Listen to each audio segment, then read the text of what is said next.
교육진단 시간입니다. 수험생들이 말하는 하절기 슬럼프는 대개 중간고사가 끝난 시점부터 시작이 됩니다. 슬럼프에 빠지면 만사가 귀찮고 의욕도 사라지고 잠만 쏟아집니다. 수험 생활에서 이때가 첫 번째 위기이자 승부처입니다. 오늘은 본격적인 하절기가 시작되며 이 슬럼프 극복에 관해 얘기해보는 시간 갖도록 하겠습니다. 윤일형 교육문화연구소 대표 윤일현 선생님, 오늘도 전화로 모셨습니다. 윤 선생님, 안녕하십니까? 예, 안녕하십니까. 먼저 왜 슬럼프가 찾아오고 이때 수험생들이 느끼는 증상은 어떤 것들이 있는지 먼저 말씀해 주시겠습니까? 방금 말씀하신 대로 한 5월 중순부터 본격적으로 시작되는 이 슬럼프라는 것은 그 증상이 그냥 매사에 의욕이 없어지고 잠만 오는 이런 경우가 많은데요.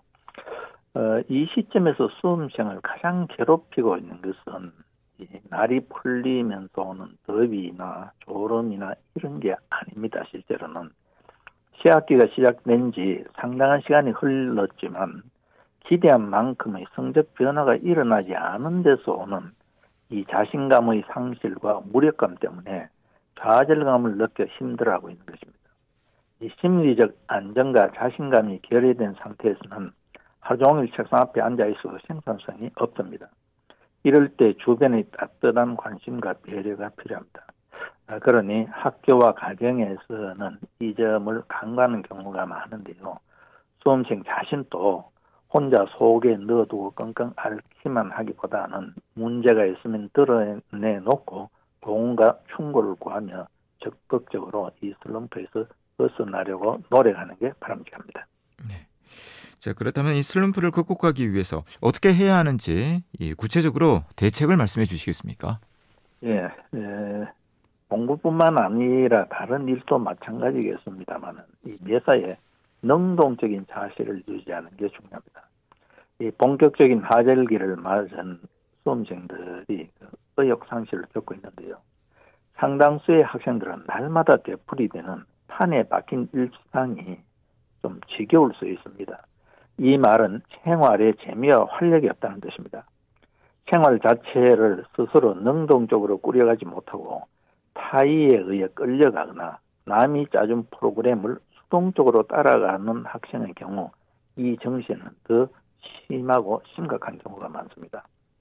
그래서 항상 꿈을 꾸면서 자신의 미래에 대해 낙관하며 능동적인 생활을 하는 수험생은 그렇지 못한 수험생들보다 훨씬 피로를 덜 느끼고 활력이 넘치는 생활을 할 수 있습니다. 입시 전문가들은 자신의 의지와 노력 여하에 따라서 쉽게 능동적인 생활 태도를 가질 수 있다고 말합니다. 그 방법으로는 우선 하절기에는 일주일 단위 혹은 3일 단위의 학습 계획을 세우고 그런 다음에는 반드시 실천하여 성취감을 누적시켜 나가는 것이 가장 중요합니다.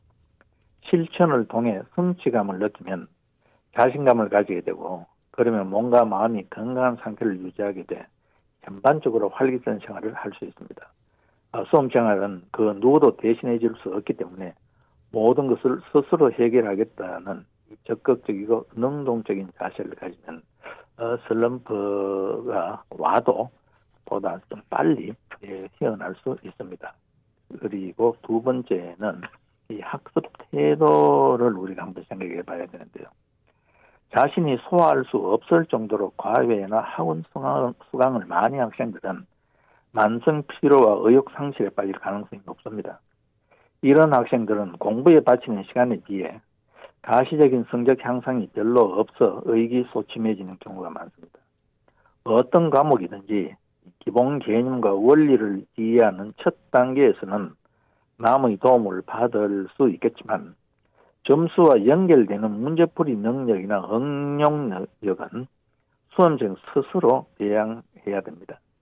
특히 토일의 학원 수강과 과외를 지나치게 많이 받는 학생은 생각해보고 꼭 필요한 우선적인 걸 제외하고는 대폭 정리할 필요가 있습니다.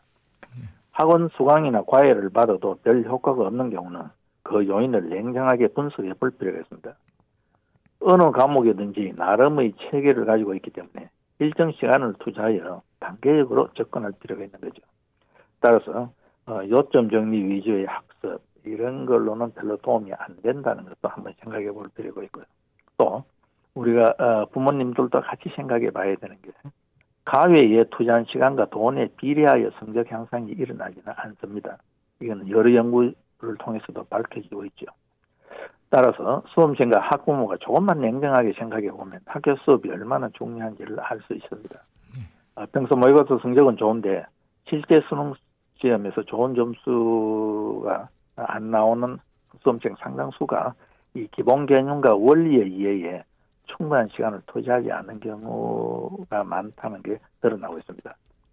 기초가 다소 약해도 반복적으로 문제풀이를 계속하면 모의고사에서는 어느 정도 성적을 올릴 수 있습니다. 그러나 실제 수능 시험에서는 새로운 경향의 생산 문제가 나오면 효과적으로 대처할 수가 없습니다.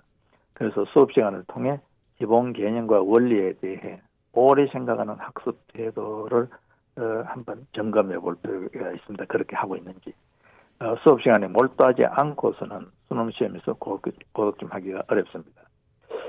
그리고 또 이게 어떻게 보면은 앞서 이야기한 것보다 더 중요할 수 있는데요. 생활 습관의 문제입니다. 밤에는 늦게까지 자지 않고 낮에 조는 학생들 상당수가 일반적으로 학업 성취도가 낮고 성적 향상이 느린 경향이 있습니다. 이런 학생들은 수업 시간에 집중해서 듣지 않기 때문에 2학기에도 여전히 기초가 약한 상태에 머무르기 쉽습니다. 야행성 생활 습관은 만성 피로로 발전하기가 쉽고 결국은 모든 의욕을 상실하게 합니다. 가능한 한 자정 전에 잠자리에 들도록 노력해야 합니다. 같은 시간을 자더라도 자정 전에 잠자리에 들 경우 피로 회복이 훨씬 빠르다는 것은 여러 연구를 통해서 알려져 있습니다. 평소보다 잠이 많이 오거나 수업 시간이나 자율학습 시간에 긴장할 수 없을 때는 느슨해진 정신력 탓도 있겠지만 건강에 이상이 있을 수도 있으므로 몸 상태도 한번 주의 있게 살펴볼 필요가 있습니다. 대개의 경우 계절적 요인과 피로가 주된 원인입니다. 그러나 운동 부족으로 무기력증을 겪는 학생이 엄청나게 많습니다. 그래서 아침이나 잠자리에 눕기 전에 간단한 맨손 제조하는 습관도 도움이 됩니다. 그리고 슬럼프를 극복하기 위해서는 무엇보다도 생활에서 맺고 끊고를 분명히 해 공부할 때는 집중해서 하고 쉴 때는 푹 쉬는 생활 습관을 확립해야 합니다. 특히 토요일 오후에서 일요일 오후까지 자신이 편리한 시간대를 선택해 반나절 정도는 수험생이라도 좀 책을 읽거나 아니면은 집 밖에 나가서 자신이 하고 싶은 일에 몰두하면서 스트레스를 해소한 다음 그 다음 다시 책을 잡고 공부에 집중하면 생산성이 높아지는 경우가 많습니다. 많은 수험생과 학부모들이 무조건 오래 앉아있는 것이 좋다고 생각하는데 이는 잘못입니다. 스트레스 해소 방안을 가지고 있으면서 잘 놀 줄 아는 학생이 성적도 좋습니다. 이 나른함을 극복하고 활기를 되찾는 데는 이 규칙적인 생활과 적절한 운동이 가장 좋다는 걸 우리 수험생들이 꼭 한번 생각해 보면 좋겠습니다. 네. 자, 이 밖에 부모님들께서 도와줄 수 있는 방법이 있으면 말씀해 주시겠습니까? 예, 부모님께서는 이 자녀의 상태를 잘 관찰하시면서 매사에 잔소리보다는 어떤 그 문제점이 발견되면은 무엇이 힘든지 이런 걸 좀 다정하고 친절하게 알아보고 끊임없이 격려해주고 좀 상태가 심하다 싶으면은 안 좋은 슬럼프 상태가 오래 간다 싶을 때는 전문가와 상담을 해서 좀 쉽게 헤어날 수 있도록 도와줄 필요가 있습니다. 그리고 학생이 힘들어할 때 가장 중요한 것은 부모가 먼저 답답해하거나 조급한 마음을 보이면 안 됩니다. 부모가 마음의 여유를 가지고 아이들을 잘 격려해주면 좀 더 쉽게 이 슬럼프에서 헤어날 수 있다는 걸 우리가 생각해 봐야 합니다. 네, 말씀 잘 들었습니다. 고맙습니다. 네, 윤일현 교육문화연구소 대표 윤일현 선생님이었습니다.